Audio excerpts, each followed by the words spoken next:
如果你問我憑良心講，喺中山裝修交樓俾你最市正最靚仔，連冷氣都用套書吧嘅盤係邊個？我會條件反射咁同你講，遠洋天鑄。好多朋友仔話天鑄如果唔係讀書方面輸蝕咗呢，佢真係好難輸嘅。無可否認，天鑄嘅書包仔係一般般，但係天鑄真正嘅業主群體呢，好少會通過去買套樓去解決呢個讀書問題。畢竟作為城區高端改善盤之一呢，佢嘅優點完全已經 cover 咗缺點。今日帶你沉浸式體驗下，位置喺城區3區交界，衣食住行都好方便，飲飲食食咧特別多，交通都好便利。香港深圳經深中通道一落高速3分鐘到屋企。上年年底啊，一期樓下仲開通埋直達香港嘅榮利巴士。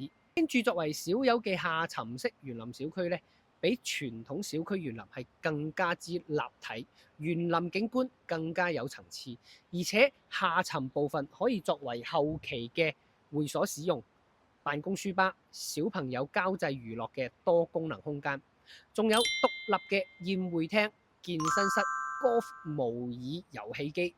喺中山應該冇其他樓盤好似天鑄咁捨得用一套特定嘅過濾消殺加壓系統嚟處理自來水啦。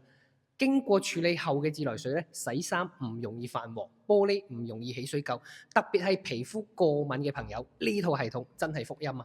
車庫入戶嘅位置咧，做咗星空頂棚，返屋企都有住酒店嘅迎賓感，好正啊！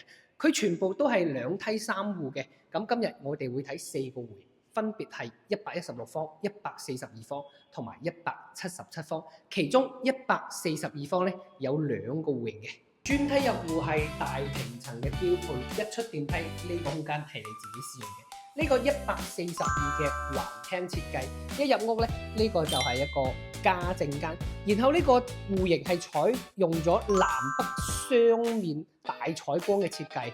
佢嘅缺點其實係只有一個陽台。如果你話我要曬衫點做呢？一係家政間嘅烘衣機，一係喺主陽台封窗嘅情況下呢，你留翻多個窗口位，到時你嘅衫又有陽光，又有紫外線消殺，亦都有風。咁呢個呢係經典嘅 LDGK 嘅設計。咁樣呢，佢係咩意思呢？餐廳、客廳、廚房、陽台一 set。咁呢個好處就係成個生活嘅場景會更加之交融，更加之密切。用嘅係全屋華為智能交付，一期嘅話呢係用無線嘅，時不時有啲疏疏地嚇。但係2期佢係加埋咗 PLC 線加無線，佢會更加之穩定。